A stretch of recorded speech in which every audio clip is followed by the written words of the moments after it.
बीरबल की खिचड़ी। अकबर के दरबार में अनेक विद्वान थे। बीरबल उन्हीं में से एक थे। वे अपनी चतुराई के लिए बड़े प्रसिद्ध थे। अपनी चतुराई से वे बादशाह को भी हरा देते थे। अकबर और बीरबल के बारे में अनेक कहानियाँ प्रसिद्ध हैं। लोग उन्हें बड़े चाव से सुनते सुनाते हैं। एक बार की बात है, अकबर किसी गांव से होकर जा रहे थे। सर्दी के दिन थे। गांव के लोग आग जलाकर उसके चारों ओर बैठे बातें कर रहे थे। जब बादशाह अपने साथियों के साथ वहां पहुंचे तो एक व्यक्ति कह रहा था कि मैं यमुना के पानी में रात भर खड़ा रह सकता हूँ। अकबर को इस बात का विश्वास नहीं हुआ। उन्होंने उस व्यक्ति से कहा कि यदि तुम सारी रात पानी में खड़े रहो तो मैं तुम्हें थैली भर मोहरे इनाम में दूंगा। वह मान गया। अगली रात वह व्यक्ति यमुना के ठंडे जल में पूरी रात खड़ा रहा। प्रातः वह बादशाह के दरबार में आया।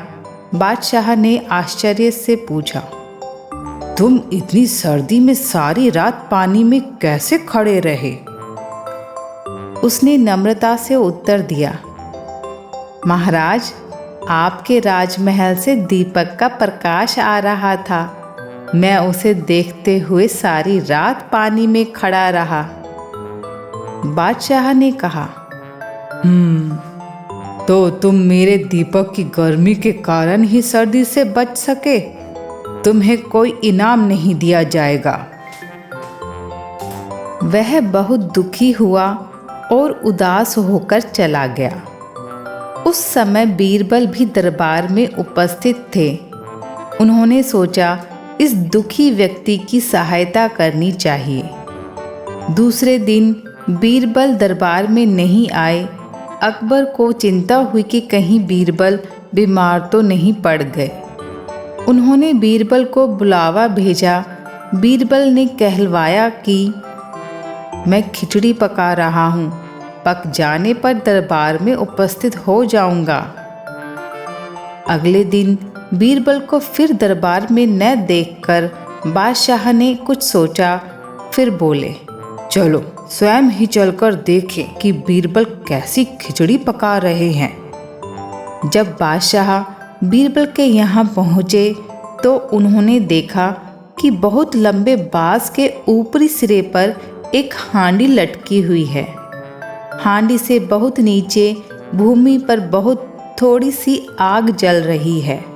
बादशाह ने हैरानी से पूछा, बीरबल, भला यह खिचड़ी कैसे पक सकती है? हांडी तो आग से बहुत दूर है। बीरबल ने उत्तर दिया, हुजूर, अगर वह व्यक्ति राजमहल के दीपक की गर्मी के सहारे सारी रात ठंडे पानी में खड़ा रह सकता है तो इस आग से मेरी खिचड़ी क्यों नहीं पक सकती? अकबर को बात समझ में आ गई। उन्होंने दूसरे दिन उस व्यक्ति को दरबार में बुलाया और बड़े सम्मान के साथ उसे मोहरों की थैली भेंट कर दी। एक उम्मीद की किरण भी लोगों को कड़ी मेहनत करने के लिए प्रेरित कर सकती है। आपको यह कहानी कैसी लगी? लाइक और कमेंट्स करके बताएं।